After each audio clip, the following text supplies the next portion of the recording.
Bonjour et bienvenue. Peut-être vous êtes-vous un jour posé la question, cette question simple, en entreprise, dans nos relations professionnelles, peut-on être gentil?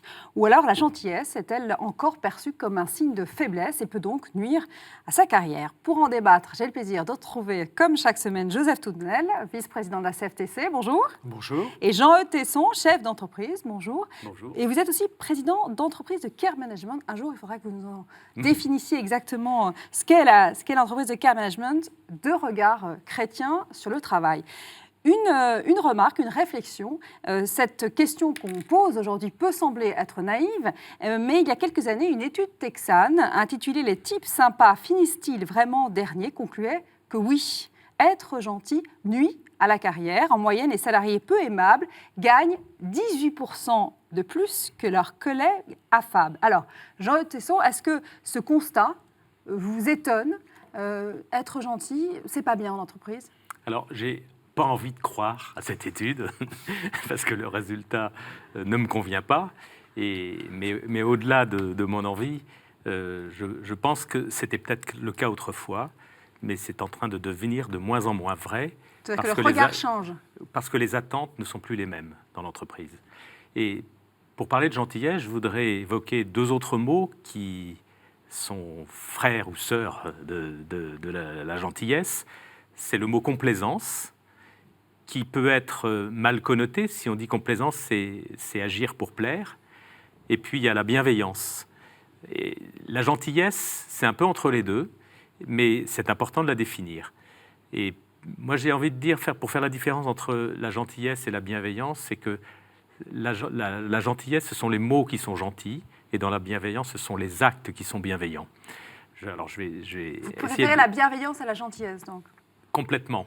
Mais la gentillesse, c'est aussi, puisque je parlais des mots, c'est ce que l'on peut percevoir de l'autre, alors que la bienveillance, c'est ce qui nous anime quand on est en relation avec les autres. Et pour parler de la gentillesse, je voudrais parler de la méchanceté, qui est son contraire normalement. Et c'est très lié à ce que l'on ressent, c'est-à-dire la gentillesse ou la méchanceté de l'autre. Je vais prendre un exemple. Je vais me tourner vers Joseph. Si j'ai le bras nu ici, j'ai une plaie ouverte là, mais Joseph me verse du vinaigre, je ne sais pas pourquoi, pour s'amuser, sur le bras. Non, sur le bras. Il n'a pas vu que j'avais une blessure là. Et le vinaigre va couler sur ma plaie ouverte, ça va me faire extrêmement mal, et je vais m'en prendre à Joseph, je vais lui en vouloir. Je vais trouver qu'il est méchant. Mais pour autant, il a agi de façon assez neutre, peut-être pas pour me faire du bien, mais en tout cas pas pour me faire du mal. Et la gentillesse, pour moi, peut être évoquée justement à partir de cet exemple. C'est ce que l'on reçoit, et des actes peuvent être perçus comme gentils ou méchants, sans qu'il y ait forcément d'intention. C'est pour ça que je préfère parler de la bienveillance dans le monde du travail, qui va caractériser une attitude où l'on va prendre en compte le besoin de l'autre, peut-être anticiper même sur sa réaction face à un acte que je commets, c'est-à-dire est-ce que je ne veux pas être méchant, mais je vais dire quelque chose, est-ce qu'il va mal le prendre ou bien le prendre? C'est-à-dire est-ce qu'il va me percevoir comme étant méchant ou gentil? Par exemple, c'est très subtil ce que vous dites en gros. Est-ce que Joseph, vous êtes d'accord avec cette analyse? Et non, mais en fait, je ne suis pas d'accord parce que c'est sur le sens du mot. Moi, je prends le sens que donne le littré pour gentil. Quelqu'un qui est gentil, c'est quelqu'un de généreux, qui a de la noblesse de cœur. D'ailleurs, un gentilhomme, c'est ça. C'est un homme qui a de la noblesse, ou une femme de la noblesse dans ses actes. Est-ce qu'en entreprise, on peut balayer d'un revers en disant on sera plus efficace s'il n'y a pas de la noblesse dans mes actes? Je ne le crois pas.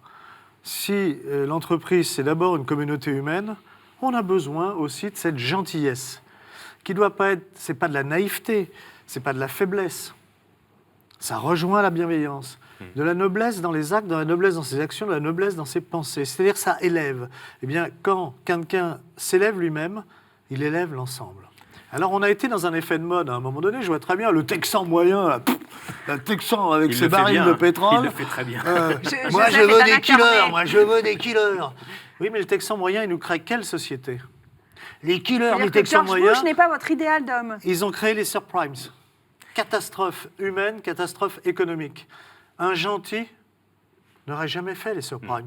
Un gentil n'aurait jamais amené des familles entières à se surendetter sans avoir les moyens de rembourser. Un gentil est moins dangereux qu'un killer efficace. Non, mais en fait, j'insiste, ça dépend ce qu'on entend par gentillesse, qu'on met derrière ce mot. Parce que moi, C'est j'ai tout en le tête, et je suis problème. peut-être déformé. C'est tout le problème, parce que Mais parfois, oui, gentillesse, c'est faiblesse. oui, mais je Donc, les suis gens déformé gentils- par le livre de Thomas d'Assembourg, Cessez d'être gentil, soyez vrai. Et c'est vrai, gentil, derrière gentil, on entend peut-être bené, trop C'est gentil, ça, mou. mou. En entreprise, on n'aime pas trop. Et c'est pour ça que je préfère le terme bienveillance, qui est un terme très nouveau dans le monde de l'entreprise et qu'on oppose, Qui est un terme d'église, hein. C'est Oui. un mot qu'on utilise beaucoup mais qu'on dans l'Église oppose catholique. à émulation. En fait, il y a deux grandes caractéristiques, l'émulation et la bienveillance. Le monde de l'entreprise, clairement, il était piloté dans le registre de l'émulation jusqu'à maintenant. Et moi, j'aimerais savoir, Joseph, en introduction, je disais, nous, aujourd'hui, la gentillesse n'est plus perçue de façon péjorative comme ça a pu l'être. Est-ce que vous pensez encore que c'est juste? Moi, j'ai l'impression que la dureté est encore assimilée à de l'autorité et que l'autorité rassure. À un moment donné, d'abord, l'autorité, voilà. Mais c'est le problème des mots et le sens qu'on y met. Une bonne autorité, pour moi, c'est forcément quelqu'un de gentil qui l'exerce. Si je suis gentil, je suis juste quand je dois exercer une autorité. Être juste, c'est-à-dire que s'il faut que je dise oui, je dis oui, que ton oui soit oui, que ton non soit non. Je mets les bornes et je protège les autres et je fais mon devoir. C'est ni de la complaisance ni de la faiblesse. Quand j'ai C'est fait de la fermeté. Je vais prendre un exemple un peu caricatural. Quand j'ai fait mon service militaire, c'était dans les parachutistes. On nous a mis pendant quasiment des semaines à faire ce qu'on appelle du maintien. On apprenait à lever les armes en plein soleil. Je me suis dit, mais c'est d'une stupidité déconcertante ce truc. Et puis il y en avait qui ne tenaient pas. Ils tombaient dans les pommes, hop, sur le côté. Très bien. Il ne restait qu'un seul, Et Joseph. on Les avait, Texans, ça, c'est normal. on avait un brave adjudant qui menait ça, etc.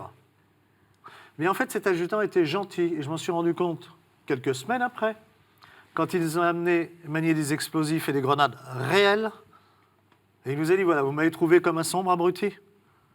J'ai fait mon boulot.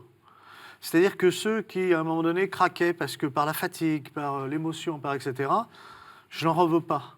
Mais ils auraient été dangereux par le groupe. Maintenant, je sais que vous, a priori, même épuisés au soleil, etc., vous allez faire attention avec les explosifs, ne pas faire péter les... Ça a été un vrai gentil, parce qu'il était réellement gentil. Mais il a fait son boulot. Ça veut On dire peut pas... être gentil et faire des choses dures. Mais oui. On peut être gentil et être Bien sûr. exigeant. Oui. Bien sûr. Et on peut être gentil et blessé, ce que vous disiez tout à l'heure. Aussi. Bien sûr. Tout dépend de Aussi. l'intention. Donc ça dépend ce qu'on met derrière. C'est pas de la faiblesse. C'est pas de la faiblesse. Mais c'est aussi avoir pensé aux autres. Oui.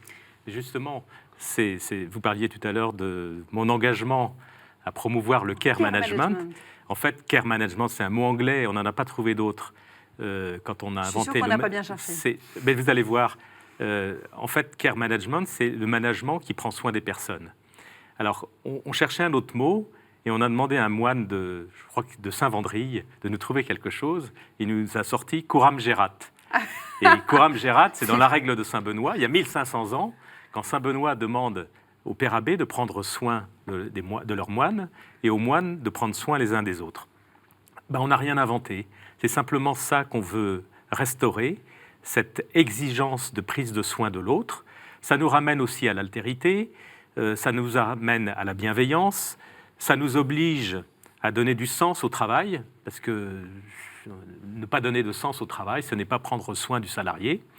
Et aujourd'hui, j'avais piloté au MEDEF il y a quelques années des travaux sur le management. Enfin, quand je dis piloter, j'avais animé plusieurs groupes de travail. Et notre crainte, il y a 10 ans, quand on évoquait tout cela et qu'on parlait de bienveillance, on se disait, oh là là, on va être traité de bisounours. Et aujourd'hui, on ne nous traite jamais de bisounours quand on parle de ça. Vraiment, les mentalités ça a ont changé. Moi, je suis convaincu, je le vois, ça a changé en 10 ans. Bienveillance, ce n'est plus un gros mot dans le monde du travail. On a parlé d'évangile, hein, vous avez cité l'évangile, vous avez parlé de moine. Rappelons peut-être ce que la doctrine sociale de l'Église évoque dans ce cadre-là, et notamment cette notion de bien commun.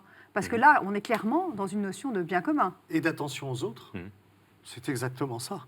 C'est que je ne suis pas seul, je n'ai pas à imposer des choses seul, je dois avoir l'attention aux autres, et notamment aux plus faibles, y compris en entreprise. Ce qui n'empêche pas d'ailleurs une démarche d'efficacité. La prise de risque, elle se fait plus facilement et sans doute mieux dans un ensemble bienveillant que dans un ensemble où je sais que je vais avoir une autorité malveillante. Dans ce Il y cas-là, a une confiance qui je peux dire, s'instaure, ouf, donc on prend des je ne vais risques. pas prendre le risque parce que si je fais une petite erreur, le bâton va tomber, mais alors là, débrouillez-vous les gars.